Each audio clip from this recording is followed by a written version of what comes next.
कार्तिक मास का आज लिखूं 14वां अध्याय। श्री हरि कृपा करें, श्रद्धा प्रेम बढ़ाएं। तब उसको इस प्रकार धर्म पूर्वक राज्य करते हुए देव देवता शुभुत हो गए। उन्होंने देवादिदेव शंकर का मन में स्मरण करना आरंभ किया।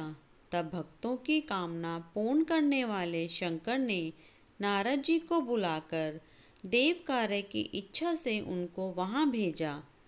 शंभु भक्त नारद शिव की आज्ञा से देवपुरी में गए।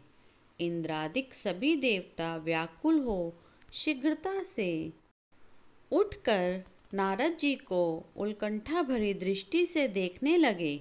अपने सब दुखों को कहकर उन्हें नष्ट करने की प्रार्थना की। तब नारद जी ने कहा, मैं सब कुछ जानता हूँ, इसीलिए अब मैं दैत्यराज जलंधर के पास जा रहा हूँ।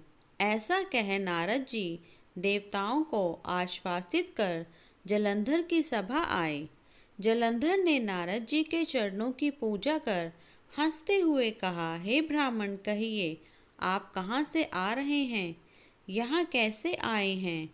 मेरे योग्य जो सेवा हो उसकी आज्ञा दीजिए। नारद जी प्रसन्न होकर बोले, हे महाबुद्धिमान जलंधर, तुम धन्य हो। मैं स्वेच्छा से कैलाश पर्वत गया था, जहाँ 10,000 योजनों में कल्प वृक्ष का वन है।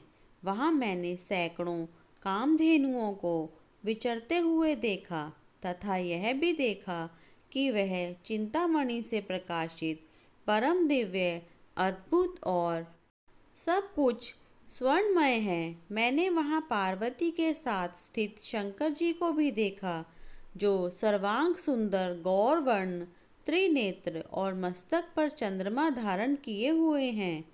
उन्हें देखकर मुझे बड़ा आश्चर्य हुआ कि इनके समान समृद्धिशाली त्रिलोकी में कोई है या नहीं। हे दैतेंद्र, उसी समय मुझे तुम्हारी समृद्धि का स्मरण आया और उसे देखने की इच्छा से ही मैं तुम्हारे पास चला आया हूँ। यह सुनकर जलंधर को बड़ा हर्ष हुआ। उसने नारद जी को अपनी सब समृद्धि दिखला दी। उसे देखकर नारद जी ने जलंधर की बड़ी प्रशंसा की और कहा कि निश्चय ही तुम त्रिलोकपति होने के योग्य थे।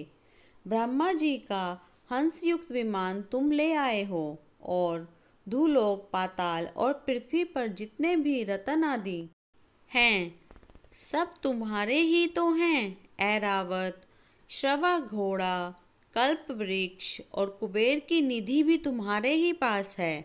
मणियों और रत्नों के ढेर भी तुम्हारे पास लगे हुए हैं।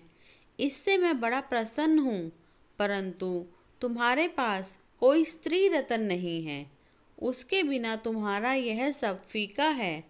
तुम किसी स्त्री रत्न को ग्रहण करो। नारद जी के ऐसे वचन सुनकर दैत्यराज काम से व्याकुल हो गया।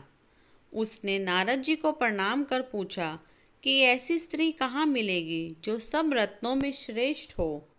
नारद जी ने कहा, ऐसा रत्न तो कैलाश पर्वत में योगी शंकर के पास है।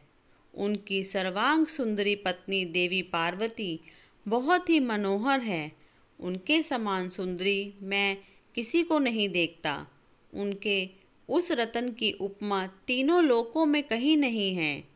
देवऋषि उस दैत्य से ऐसा कहकर देव कार्य करने की इच्छा से आकाश मार्ग से चले गए।